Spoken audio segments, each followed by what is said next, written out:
nós fomos intuídos a nos dedicar a entender um pouco mais da formação da Terra, da formação dos organismos, da formação do raciocínio humano e da formação da mediunidade. Nos 3 livros, Evolução em 2 Mundos, que é ditado por André Luiz, fala da formação da Terra, dos organismos aqui, dos animais, dos vegetais, dos seres humanos. E no 2º livro, A Caminho da Luz, de Emmanuel, vai trazer sobre a sociedade, a mentalidade.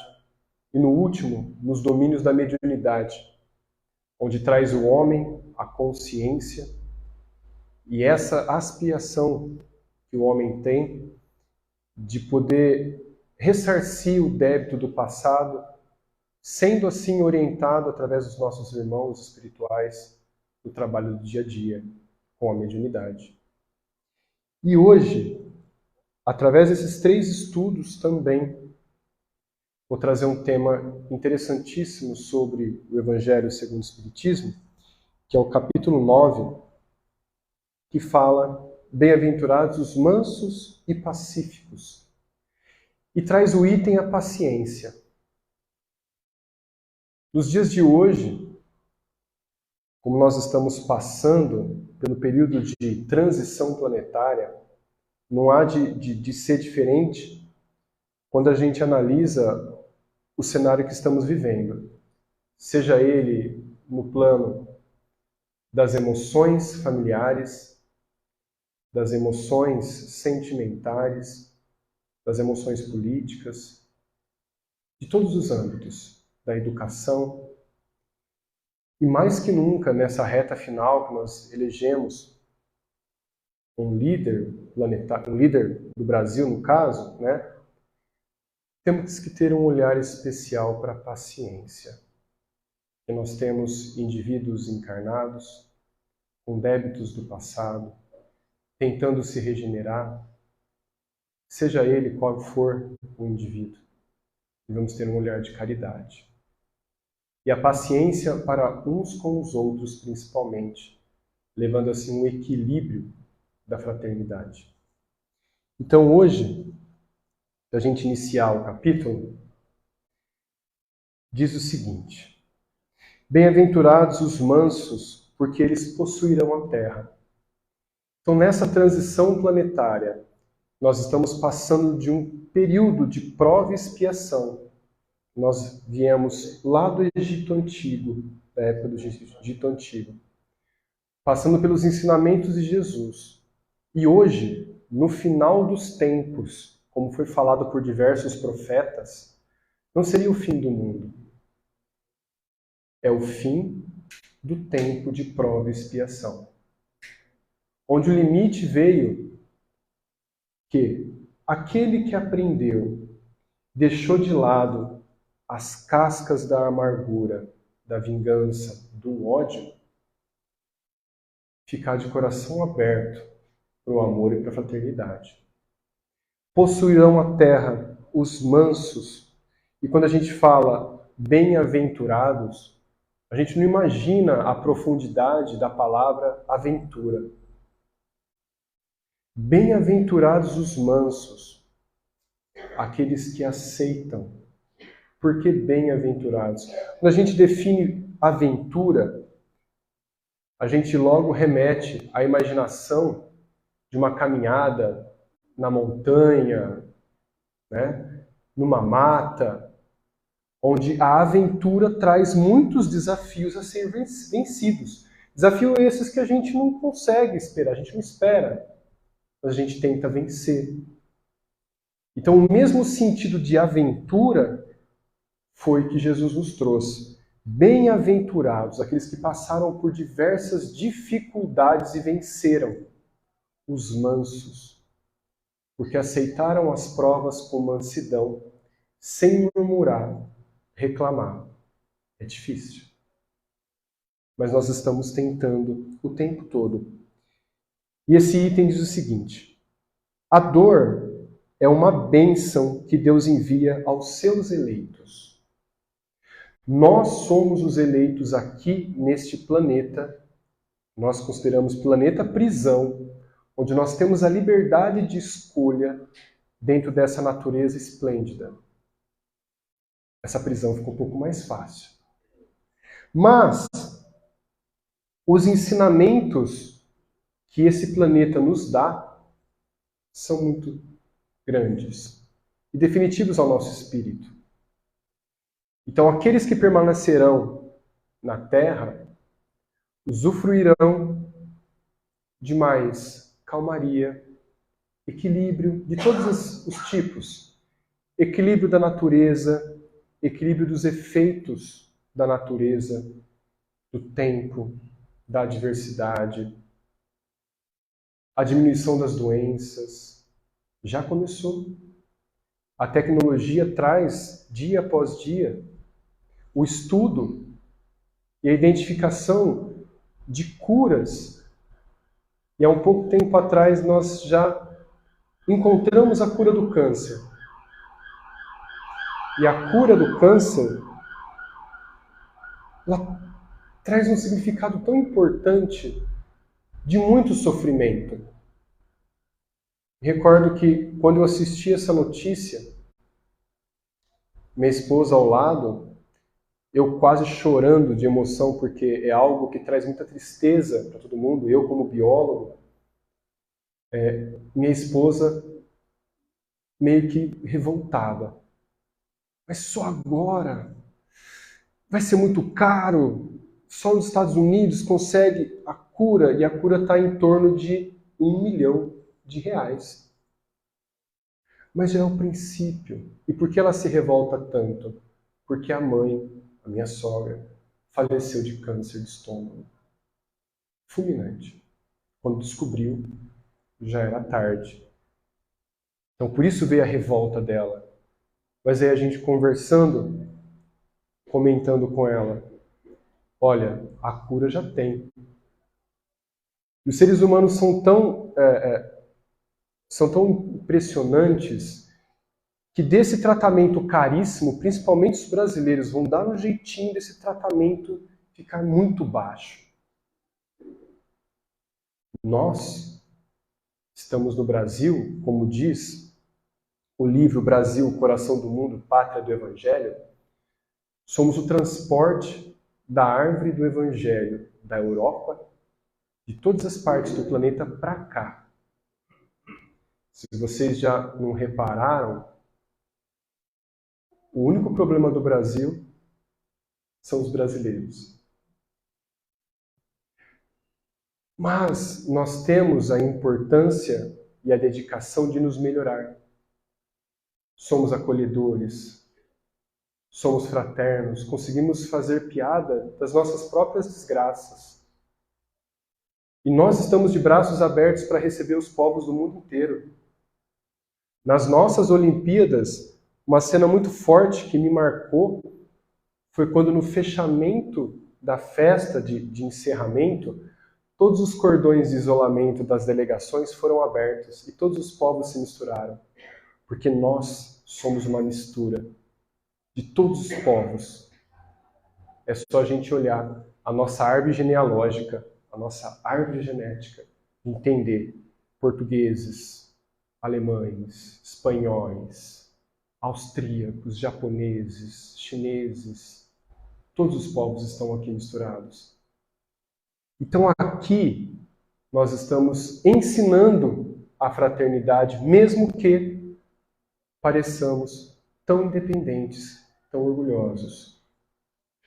Ele continua: não vos aflijais, portanto, quando sofrerdes, mas pelo contrário, bendizei a Deus Todo-Poderoso, que vos marcou com a dor neste mundo, para a glória do céu. Quando a gente entende, ou a gente ouve a palavra dor, é muito marcante porque remete a algo muito ruim. Mas como alterar o comportamento, o nosso comportamento, a nossa moral, se algo não doer profundamente no orgulho? Todos nós temos aqui uma queda moral muito grande. Seja ele pela vaidade, pelo orgulho, pela ambição, pela sexolatria. Todos temos. E cada um de nós sabemos aonde nos pega. Toda prova que nós recebemos, seja ela mais simples ou muito grande, ela vem atrás dessa maior queda que nós temos. Eu não vou falar em perfeição. Eu vou falar um reflexo condicionado a muitas vidas atrás. Aquela pessoa que sempre teve a ambição do poder, em diversas vidas ela vem tentando o poder. Isso torna-se para ela, no espírito dela, um reflexo natural. Então ela entende que isso é uma coisa natural. Ela não percebe a gravidade e suas consequências. Então a gente reencarna. Isso vem como uma prova para a gente, da mais simples à mais grave. Até que um dia nós possamos decidir e entender que aquele comportamento pode nos trazer dores muito maiores. E a dor não estaria presente se ela não tivesse uma finalidade. A dor é uma professora que nos ensina muito. Só nós sabemos que dentro do nosso quarto, junto ao travesseiro, quando as lágrimas escorrem por um problema muito grave, só nós entendemos o tamanho da dor que nós sentimos. Uma dor moral. E é ali onde o espírito se cansa para querer alterar o seu comportamento.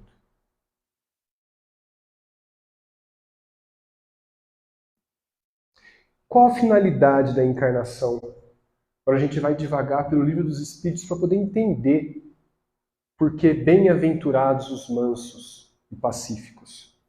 Qual é a finalidade da encarnação dos espíritos? Pergunta Kardec. Os espíritos respondem: Deus a impõe com o fim de levá-los à perfeição. Para uns é uma expiação, para outros uma missão. Mas, para chegar a essa perfeição, eles devem sofrer tantas as vicissitudes da existência corpórea. Nisso é que está a expiação.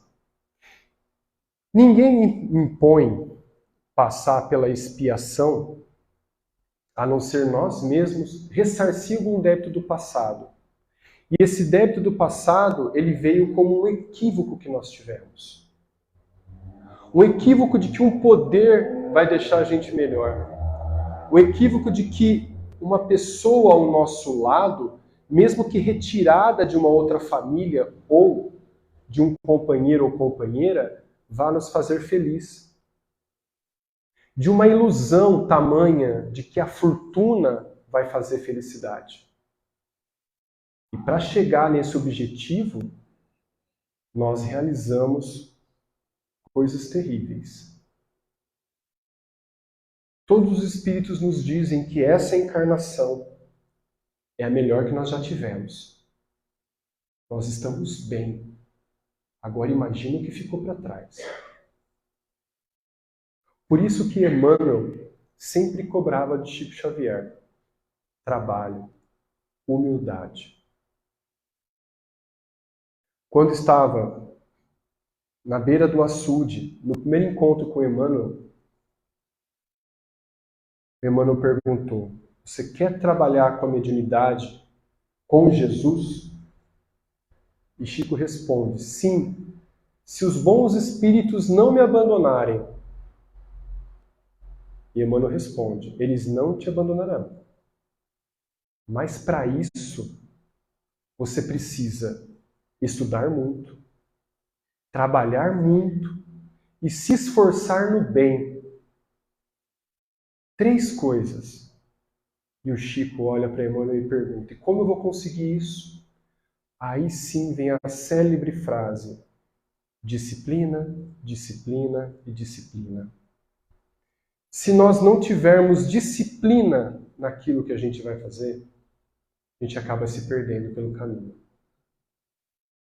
A disciplina da mente, o pensar para frente, positivo, deixar os maus pensamentos de lado, a disciplina de tentar ajudar o próximo assim que possível, a disciplina de tentar se reconciliar principalmente com a nossa família, que a nossa família é um agregado de ilusões do passado que nós aferimos de alguma forma. Então agora nós recebemos esses equívocos nós para desatar no amor. Então quando a mãe recebe aquele recém-nascido, ela olha e se apaixona, e o pai se modifica para educar, para cuidar, para amar. Mesmo que esta criatura que acabou de nascer, que a gente não lembra, nos causou atrocidades em vidas passadas. Essa é a beleza do véu do esquecimento.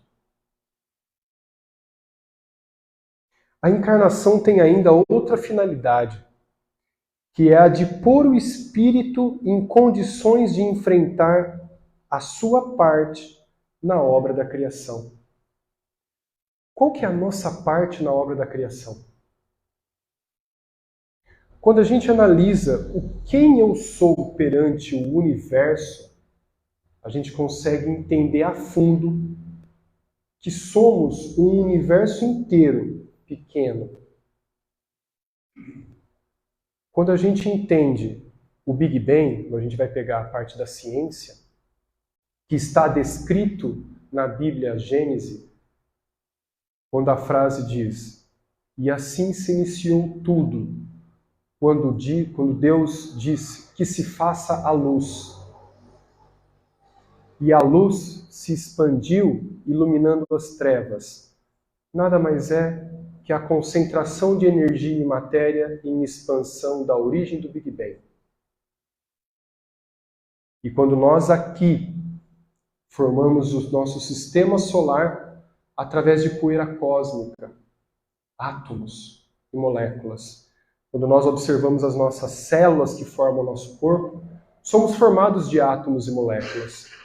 E esses mesmos átomos e moléculas são simplesmente aspirações ou inspiração do Cristo de amor, onde a união desses átomos formando as moléculas e formam corpos dão origem a pequenos elementos que começam ali a sua trajetória no infinito, assim como nós já fomos um dia. Então, quando a gente analisa o nosso corpo, um agregado de células, são pequenos seres, que André Luiz chama de animáculos centesimais domesticados. Ou seja, nós estamos ensinando a estas células que um dia serão também humanos em algum planeta do nosso universo. Só que para chegar até aqui onde nós estamos, vai muito tempo. Agora imagina como nós chegaremos na posição de Jesus. Nós estamos tão distante de Jesus que a distância é comparada com a de um cachorro para um ser humano. Está distante. Então imaginem o quanto Jesus passou para se tornar um espírito puro. A 12,7, a 13,7 bilhões de anos atrás, na formação do nosso sistema solar, Jesus já era o Cristo. E que recebeu uma pequena massa do Sol para dar origem ao nosso planeta Terra. E ele já era Cristo de outros 3 planetas. E hoje nós temos a informação que Jesus tem um 5º planeta como governador agora. É onde será enviado os exilados da Terra. Os espíritos resistentes no mal e que precisam ajudar este orbe, esse 5º orbe de Jesus, a se desenvolver intelectualmente. Então, aqueles que estão aqui com a moral muito baixa ainda, renitentes nas trevas, vão espiar nesse planeta primitivo para ajudar o desenvolvimento. Assim como nós recebemos aqui na Terra os capelinos do sistema Capela. Quatro grandes raças. Os arianos, os chineses, os hindus e os egípcios. Cada um com o seu tempo contribuindo com o nosso planeta.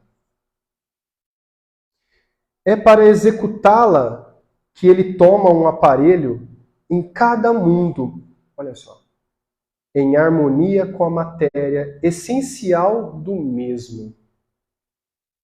Essa matéria essencial, os átomos e as moléculas, a fim dele cumprir, naquele ponto de vista, as ordens de Deus de evolução. E dessa maneira, concorrendo para a obra geral, também progredir. Então imagina o quanto nós já passamos para chegar até aqui. E o quanto nós passaremos para sermos puros. Vai uma caminhada bem longa. Na questão 970, pergunta Kardec: em que consiste o sofrimento dos espíritos inferiores? Somos nós. Os espíritos respondem: são tão variadas como as causas. Podem resumir-se assim: invejarem o que lhes falta para ser felizes e não obterem. Alguém aqui não tem inveja? Verem a felicidade e não poderem alcançar. Pesquisas científicas comprovam, quando a gente fica 15 minutos olhando as redes sociais, nós ficamos um pouco mais aborrecidos. Porque vemos a felicidade das redes sociais tão ilusória e que nós não temos. Pesar, ciúme, raiva, desespero motivados pelo que os impede de ser ditosos, felizes. Remorsos, ansiedade moral indefinível. Na sexta-feira, eu fui convidado a fazer uma live sobre ansiedade e depressão na juventude. São tantos jovens ansiosos e depressivos hoje em dia que as pessoas não sabem de onde vem. Mas essa ansiedade, pelo lado espiritual, é uma necessidade de autoconhecimento e paciência para poder atingir o seu objetivo reencarnatório. Essa geração, a partir de 2000, ela veio aflorada de tecnologia e inteligência, mas que há necessidade de orientação. Há necessidade de religiosidade, espiritualidade, não espiritismo, catolicismo, evangelismo. Entender a espiritualidade. Muitos jovens de hoje dizem que são ateus. Mas quando você defronta com ele, por que você é ateu? Ele responde: porque eu não acredito que Deus seja um senhor de barbas brancas, sentado num trono, julgando todo mundo. E ele está correto. E aí eu pergunto, e se você trocar o nome de Deus, essa figura que você não acredita, por energia? E aí ele começa a pensar, ué, mas faz mais sentido.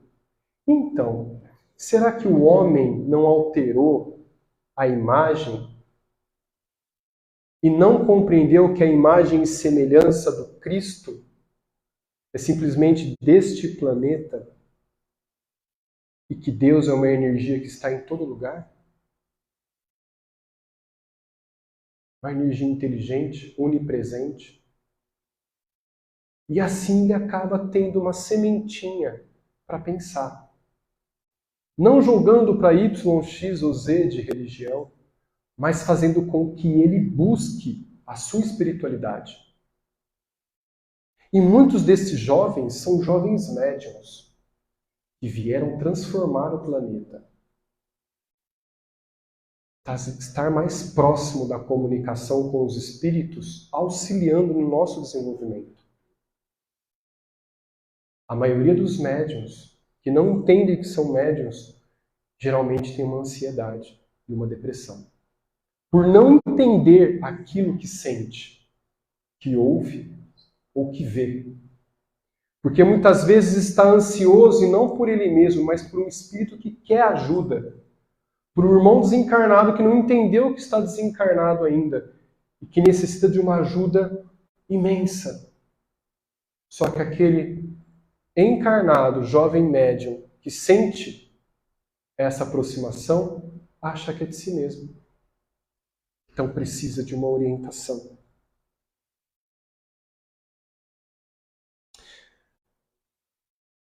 Diante de todos esses fatos, como evoluir pacientemente diante de tantos sofrimentos torturantes?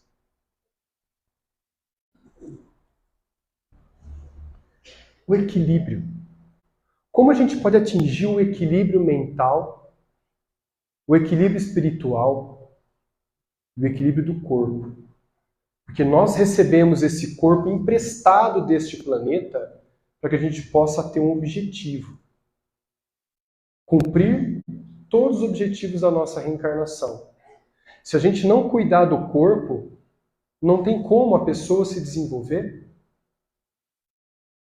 Raras as pessoas que se desenvolveram com a baixa do corpo. Jerônimo Mendonça, o gigante deitado. Ele não movimentava mais o corpo, mas fundou dezenas de casas.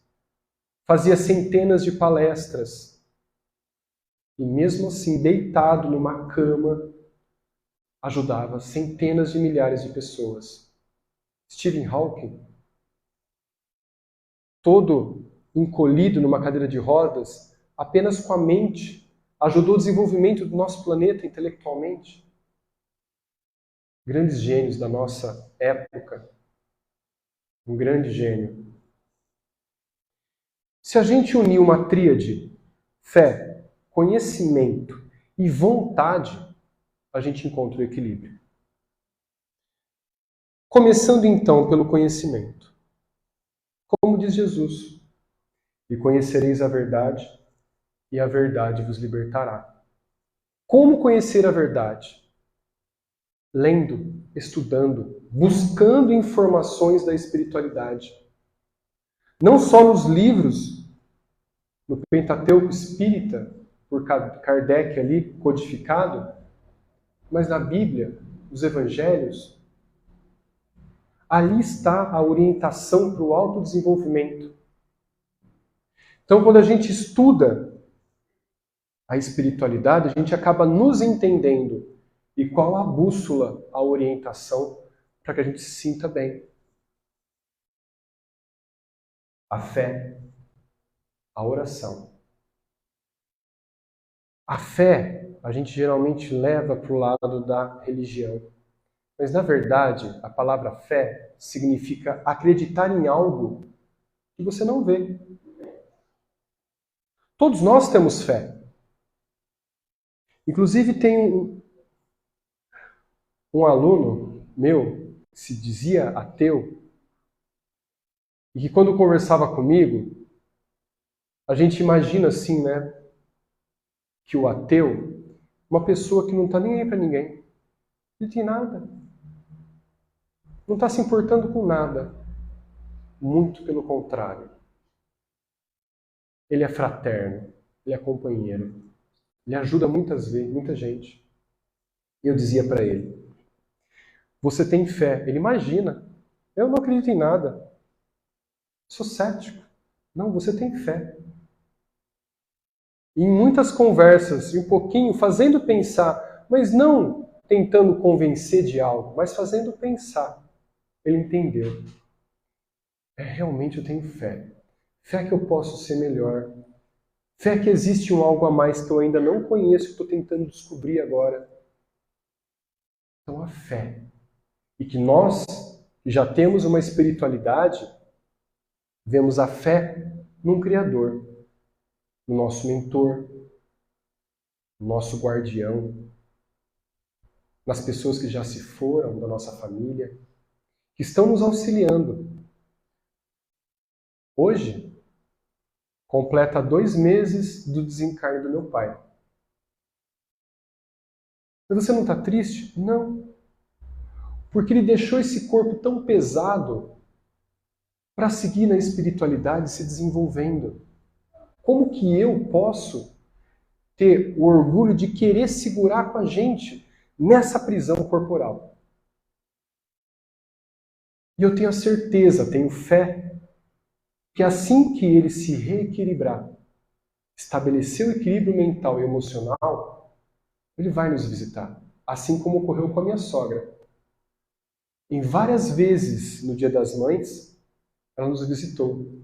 E se fez perceber através do perfume, através de um abraço. E quando eu senti o abraço fazendo o evangelho no lar, eu não segurei. Eu vi as lágrimas. Minha esposa olhava: o que está acontecendo? E sua mãe está aqui. E ela falava para mim: eu não queria falar, mas eu estava sentindo o cheiro dela. E ela veio. Então a espiritualidade está ao nosso lado o tempo todo. A gente sente, a gente vai perceber se nós abrirmos o coração, a mente, obter o conhecimento e termos fé. Na questão 663, podem as preces por nós mesmos fizermos mudar a natureza das nossas provas e desviar-lhes o curso? O tema da palestra não é paciência? Então, quando a gente tem aquela prova difícil, que eu geralmente não chamo de prova, chamo de desafio evolutivo. A gente pensa a prova, parece uma coisa muito forte, né? Muito negativa. Mas quando fala desafio evolutivo, parece dar vontade de vencer aquele desafio. A gente é intimado a ser melhor. Então, quando vem aquele desafio evolutivo tão grande, quando a gente está no nosso quarto, chorando, pedindo auxílio, a gente ora. E será que essa prova vai ser retirada? E olha o que os Espíritos respondem.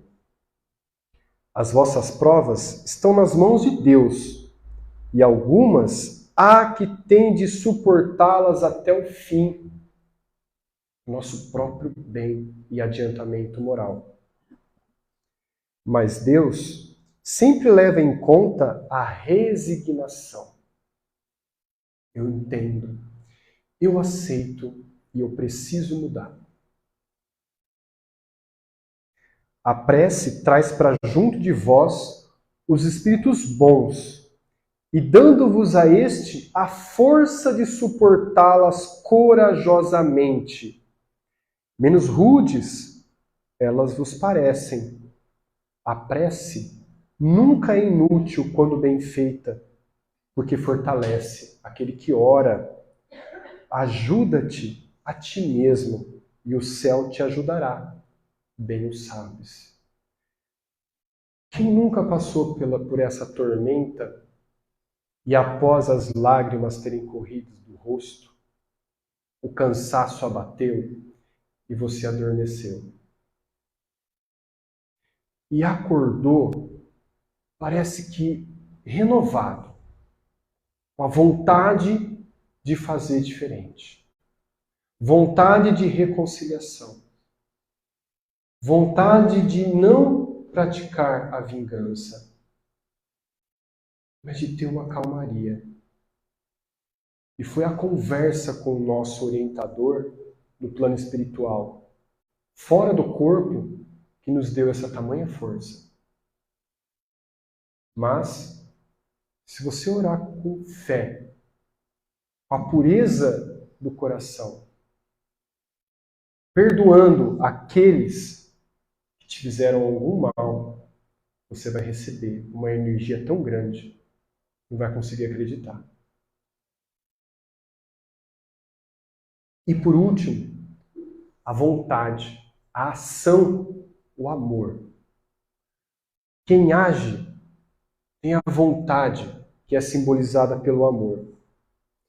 Cada átomo tem sua vibração natural de energia latente, que quando somada aos átomos do corpo, representa a grande energia corpórea comandada através do corpo mental, influenciando o perispírito e, consequentemente, o corpo. Então aqui nós temos um átomo com os elétrons, com sua energia, girando em volta do núcleo. E aqui uma célula, com mais de 30 trilhões de átomos. Então imagina o tamanho da energia dessa célula. Que todas elas, com 27 trilhões de células do corpo, a energia que nós temos. Isso tudo é comandado pelo corpo mental. Quando a gente deixa nosso corpo físico, o nosso perispírito sobrevive, o nosso corpo mental comanda a nossa vida dali para frente. Então, quando a gente mentaliza, a gente pensa, a gente cria. Assim são as formas pensamentos negativas, bem como a energia sutil que nós temos no centro espírita. Quando a gente entra na casa, a gente percebe o ambiente leve, porque todos aqui estão pelo mesmo propósito, se melhorar. A oração.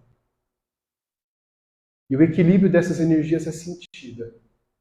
Então, quando a gente tem aquela vontade de melhorar, a gente acaba igualando e reequilibrando todos os chakras do corpo. Cada qual com sua função, um centro de força, de energia, onde ele, equilibrado, te deixa tranquilo, paciente e com vontade de fazer melhor. Só que esse campo de energia também é influenciado pelas atividades físicas, que nós não deixamos de trabalhar em prol do corpo. Então, o equilíbrio mente sã em corpo são também se faz presente na saúde mental e corporal. Para a gente finalizar, no livro Evolução em Dois Mundos, de André Luiz, psicografado por Chico Xavier, diz o seguinte: toda matéria é energia tornada visível e que toda energia, originalmente, é força divina que nos apropriamos para interpor os nossos propósitos aos propósitos da criação, cujas leis nos conservam e prestigiam o bem praticado, constrangendo-nos a transformar o mal de nossa autoria no bem que devemos realizar. Porque o bem de todos nós é o seu eterno princípio. Quando Divaldo Franco recebia o Máscara de Ferro, que era um obsessor dele muito forte desde criança, toda vez que o Divaldo tentava desviar um pouco do caminho, ele aparecia sisudo. Então me chamou de Máscara de Ferro. E Joana de Ângeles dizia: um gesto de amor cobre uma multidão de pecados. Ele não entendia. Até que um dia, na Mansão do Caminho, antes de formar a Mansão do Caminho, ele recebeu uma criança, onde não cabia mais crianças. Tanto é que ele já acolhia. E mesmo assim ele brigou com todo mundo: a gente vai receber essa criança, uma menina. E neste momento, quando ele recebeu a criança nos braços e entrou, o Máscara de Ferro apareceu chorando. Divaldo, não vou mais te perseguir. Você acaba de acolher a minha mãe na vida passada. Um gesto de amor cobre uma multidão de pecados. Nem queiramos imaginar O que aconteceu entre Divaldo e Máscara de Ferro para que ele pudesse ser um obsessor tão ferrenho de Divaldo? Fica a reflexão desta noite para que possamos ter paciência. Possamos ser intuídos pelos nossos mentores a praticar a fraternidade independentemente do campo que nós estamos seguindo. O silêncio também é uma caridade. Acolhimento também. Muita gente precisa de apenas um sorriso para melhorar o dia. Um abraço, ou apenas ser ouvido. Mas uma palavra de carinho pode salvar vidas. Uma excelente noite a todos. Muito obrigado. Excelente semana.